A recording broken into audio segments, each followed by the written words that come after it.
Hello, everybody. My name is Linda Correa, and I'm a realtor with Berkshire Hathaway. There it is. And you see my phone number there.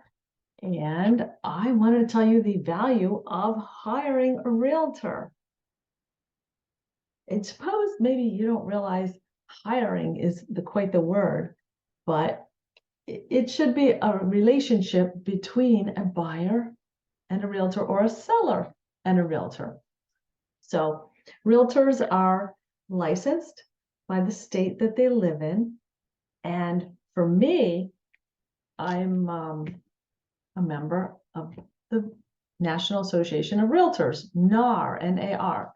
So what that is, it's a trade association.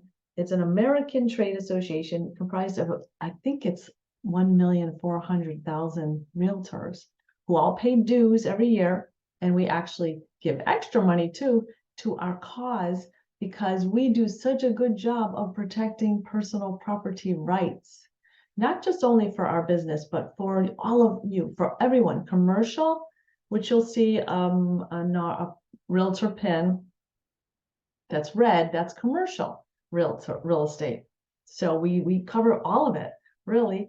And just as an example, this past week, maybe 2 weeks ago, I spent 4 hours in town hall meeting because they have impact fees, and impact fees are paid by a person or a building company. Whoever buys the land and then puts a property on it, puts a structure on it, pays an impact fees because there's going to be impact from that property on the, Parks and Rec and the police and other things. So they have actual impact fees, which could be $10,000, $20,000, $30,000, $40,000 plus for one parcel paid to the municipality for those exactly goes where it's supposed to go for their own purposes for the impact that property is now going to make on the city or town. So those impact fees, some of them are going up 300%. And the town needs to be accountable to why it's going up that much. And as realtors and the Home Builders Association, we do not buy why they're doing that, why the fees are going up so high.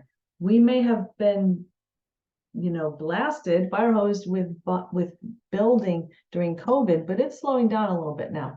So we're trying to hold them off from doing that, because if the towns and municipalities, states, local governments, this country decides they want to raise fees, they're just going to do it if nobody stands up to them and makes them explain themselves and make sense of it. All right, so that's what we're here for. Now, our realtors, all of it, we get involved and we do a fair to really good job at protecting our homeowner properties rights, personal properties rights.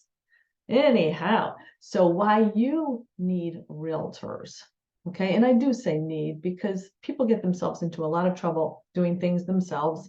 And of course, some are educated, so they're qualified to do it, or some will learn as they go. But if failure is not something you want to, get involved with, hire a realtor.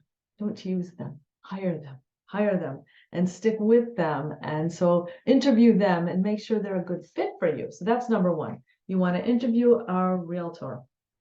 Okay, make sure they belong to the local boards and things. And so they get the proper training they need. I'm going for another designation. I'll sit in class 8 and 8 is 16 hours in the next 2 days. So anyway, that's pretty cool though. I like to know everything. So there you go.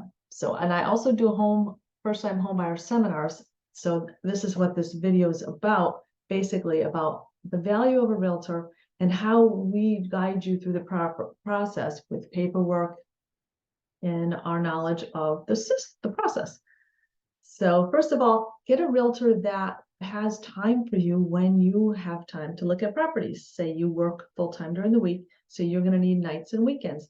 Find a realtor that's available nights and weekends, or vice versa. If you have work on the weekends, have someone that's available during the week. So a realtor with a full-time job elsewhere isn't going to be good to search during the daytime in the weekdays.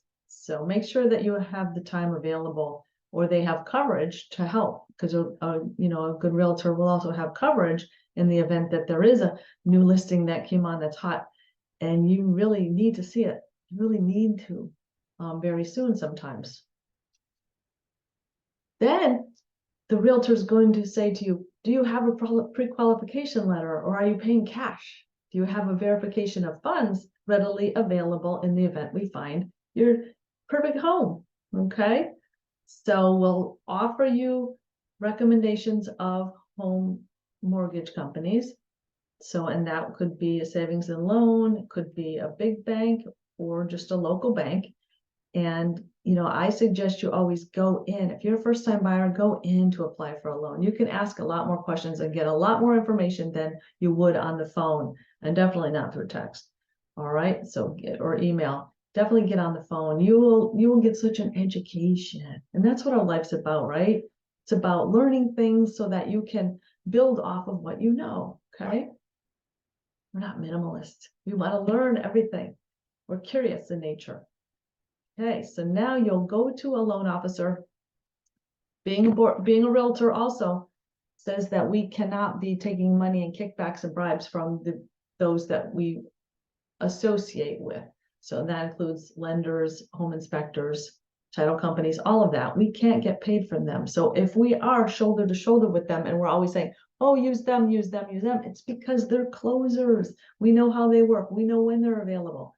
I mean, gosh, go with a team that has proven successes, and you're going to be another proven success story.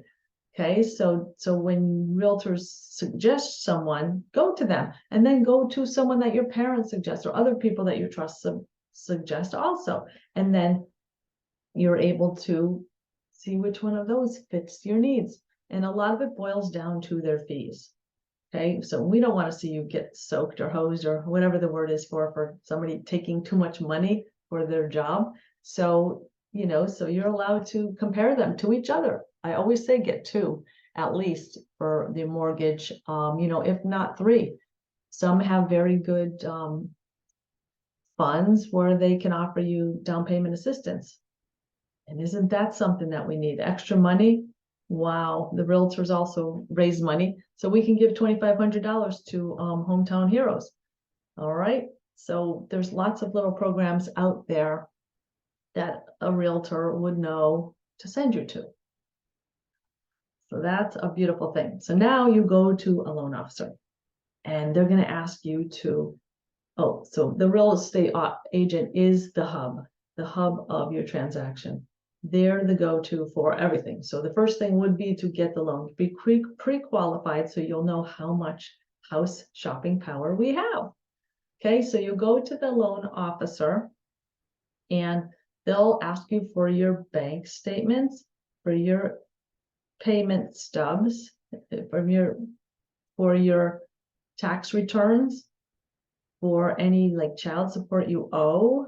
So that's money coming out, any credit card debt and stuff you have, they'll run your credit, and any car loans and all that you have.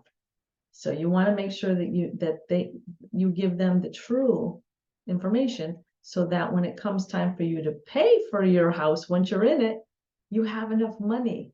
So we're all just in it to help you succeed. So we have to be very honest and upfront with them on all of it. And the worst thing that could happen, if you were honest and you weren't happy about disclosing, we're going to teach you how to get out of the situation you're in. So pay off a few credit cards, you know, get your credit score higher. We're going to teach you, or your loan officer will teach you how to do it. And then you'll be better off purchasing a home when you are on very good, solid financial foundation, to better help you live comfortably and joyfully in your house when you are a homeowner. Okay, so that's always a good start. So you'll do your pre-qualification, and then they'll do a pre-approval letter. So two different things. Even when you do your pre-qualification, you want to get your good faith estimate of closing costs, because it's just a list of what your fees are going to be, the bank's fees, the fee for the appraisal, and these are all estimates. But the bank fee, the appraisal fee, any type of other lending fees you have, the town, the city clerk, all the little fees that are entail probably between $4,000 and honestly $15,000, because you can even buy points now, which are 1% of the cost of a loan, to buy down that interest rates. So there are so many options you have, and they are getting used more so now that the interest rates are 6.5%. So my best advice to anyone who is getting a house right now, don't run or thinking about buying, don't run away from doing it. Just go get educated. Go to the loan officer and find out the facts of what it costs you at that percentage rate. And then you'll know where to start. And you'll be so happy that you have this information. Okay, it's just information. If you really aren't qualified right now, it's information. And it might just be the fuel you need to get a better job, right? And save more money. Stop spending money on wasteful things and start putting it in and getting 4% at the bank right now. All right, so now you got pre-qualified. You know you can spend $400,000. That's what they told you. And then I say to you, how much do you want your payment to be every month? Oh, there's a difference there. So your payment at 400,000 might be 3,300 a month. Yikes, with your taxes and insurance and your principal and interest. It's your pity, principal, interest, taxes, and interest. Wait. Principal, interest, taxes, and insurance. There we go. So with those four things combined, make your payment. So if you only want to pay $2,100 a month, well, maybe we'll be looking more like that $280.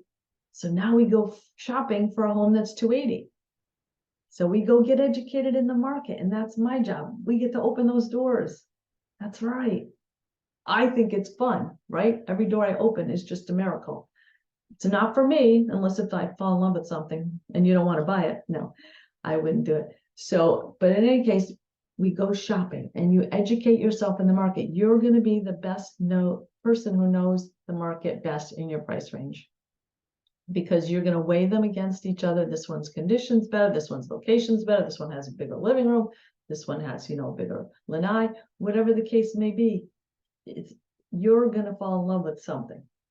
Okay. And a good realtor too, if you need to take a few months off to just say, all right, I've seen enough. I can't take anymore. I need a few months off or whatever. And then you come back with fresh eyes and see what else is on the inventory. A good realtor is going to be there for you. So it's not a big deal. A lot of people do this and then they come back and then they find their dream home eventually. It's like the house is just waiting there for you. You're like, wow. Or why has this house been in the market for 2 years? Why is it no good? And I say, no, it's just waiting for you. You weren't ready yet. It's been sitting there for some reason. I have no idea sometimes, because they're great houses on the market for quite a while. My buyer comes around and they're like, what happened? So just go in everything that's in your price range, and you just don't know. It's pretty cool from my vantage point. So now you're looking at homes. You find one. Oh my gosh, we're going to write an offer. Paperwork. So that's what happens. I am the transaction coordinator. Once we sign that paper and we negotiate on it and you get the house, okay, I'm still your realtor, but my role now has changed again. So I'm always your trusted advisor, and I'm always, with you on this, but I now have to take care of the paperwork. So we agree on a price and we sign it. And the date that it's signed and delivered to you, to the two parties, the seller and the buyer, that's the date of the contract. And everything goes from that day. Your inspection will happen. Your mortgage commitment letter will come out. Now that they know how much of a loan you need, they'll get working on that. We'll get it over to your title insurance people. Any attorney that needs approval for some questions we have, or just to overview your contract. I'm not a lawyer, I'm a realtor. So then we negotiate your home inspection. We have a home inspection. If there are items that need to be addressed, I'm here. This is what a realtor does. That's part of this job, okay? That's why I say you hire me. You chose, this person to help you throughout the transaction. So now we go through any home inspection items. There'll be a lot of questions, and I will also recommend to you home inspectors. And there's, a huge list online. And I always advise that my clients call them and say, hey, do you check for this? Do you check for that? Do you check for that? Because sometimes you get at the house and they don't do the plugs. They don't open the windows, and my clients are very surprised. So I highly advise asking what they're going to check, okay, when they come to your home, and you pay them for a home inspection. So then we negotiate all that. And while that's happening, the title search is happening to make sure there's no clouds on the chain of title. Okay, so maybe 4 owners have owned this property since it was given an impact fee and it was built for the first time, okay, on that land. So we want to make sure that each owner was proper, and each time the title was passed, it was passed properly. Seller releases the note, the deed, and the buyer then buys it. And then that one, clear. Divorces and deaths and things happen, and we want to make sure that you get a good title company that makes sure they know what they're doing, and there's no liens or any kind of weird encumbrances on your, on your property. The most craziest thing that I heard was somebody was selling a property. Oh, somebody bought a property, and at the closing, they found out that on the title it said that, Aunt Penny from whatever state had life use of the hot tub. Oh man, now what happens, right? Life use of the hot tub. What does that mean? She can come to our house anytime she wants? Who is this person? Is she still alive? Right? And all of that. Well, they came to figure out that, yeah, she was still alive, but there was no hot tub on the property anymore. So they weren't real worried about it. But still, you find out these things. So, and they have to be, worked around. But that was really the craziest one ever. Other ones we don't like that we find, like you find out too late that you can't have an RV in that neighborhood, right? Or you can't, do things like that. Those are things we don't like, but those typically happen, and we would like to find out that sooner than later. So if you want to use your property for other uses, even some commercial type works, or businesses, you need to, ask those questions while we're going through the process. So closing table is too late to ask a lot of times, okay? You'll be told sometimes no. So now the title's going through, the mortgage is cranking out, we're done with your home inspection, the mortgage commitment letter comes, and there's a couple items on it that need to be checked off. And so they're working through the items that they need on the commitment letter. You need your pay stubs again, they need something updated. Make sure that you still work at your job, make sure your credit is still good, and you didn't open up 5 credit cards in the meantime. That gets you in trouble. So we get your commitment letter, and then we get to have your clear to close, and we schedule your closing date. On your closing date, that means the seller needs to have the house empty and in broom clean condition, which means swept and, pretty clean. Okay. I always like them to be immaculate so that my buyers could be thrilled, right? Or my sellers could be proud of their job if it is my listing. And then the closing happens, and we do our final walkthrough. Sorry, the buyer. If I'm having the buyer, I do the final walkthrough with you. And we actually will go through all the rooms and make sure nothing was damaged. Even in the move out, one time I had one, and I was the listing agent, and the movers were there, and we were really trying to get the stuff out of that house that day because it was going to be tight. And the movers took a big piece of furniture down the stairs. It was an L-shaped stairs, popped a window out there in the turn staircase. And I ran to the window place and had them put in a new pane of glass in there. So I dropped it off anyway, and we got the new pane of glass, within hours. But that happens. So we want to have the walkthrough for those reasons, and just to make sure, I mean, flush the toilets, turn the water on, make sure it works. Because at the closing, so then you'll go directly to the closing table, hopefully, where no one else will go into the property, because at the closing table, you will get the keys, and guess what? There's no refunds or anything after that, okay? So you really want to have that walkthrough done to make sure that everything was in the condition that it was in when you went through the home inspection. That's how it should be. All right. So now you're pretty much an expert. Yeah, there'll be a lot of questions throughout the process. So that's a pretty good overview of why you want to hire a realtor. We keep your paperwork straight. You know, our managers and office brokers make sure we're compliant. I was a broker in Connecticut. I had to make sure everyone was compliant there.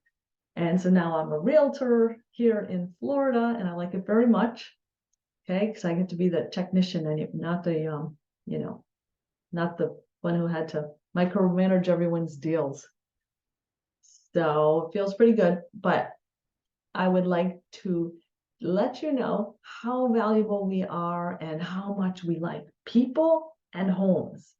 And that's the truth. Really good realtors really in it to, you know, match you two up, the people and the homes. Okay, so I'll leave you with that. And here's my number's been sitting here. I'm in Fort Pierce, Florida on Hutchinson Island, South Hutchinson Island, and I serve Vero, Fort Pierce, Port St. Lucie, Jensen, and Stewart, which are also on the island. It's like a 23-mile island. I hear from 21 to 24, so somebody's got to have it right. Stewart, Port St. Lucie, inland to Okeechobee. I can do a home sound in Jupiter. I have a listing in Jupiter right now. That's right on the water. Pretty cool. So if you are in this area, or even, you know, you need to refer someone if you're in another state to Southern Florida, give me a call. And again, I work for Berkshire Hathaway Home Services. We have a lot of services for relo and all that. So do call and email, text, smoke signals, whatever. I get them. Just kidding. So anyway, have a blessed day. I hope this helped you out, but do get your pre-qualification. Do not be afraid of this market. The interest rates could go down in a half a year. We really don't know. My crystal ball is broken. And, you know, house prices can change. I don't know what that was. And it's all gonna, you will be a homeowner if you get your ducks in a row. And then guess what? 5 years after that, you may be moving up in the world and say, Linda, come, I need to find a bigger house because I'm getting married now. And that's my favorite. So when I have these people and they come back, it's the best. So anyway, have a blessed day. Hope you learned something here. If you did, leave your comments and like below and subscribe to my news channel. Thank you. My YouTube channel. Take care.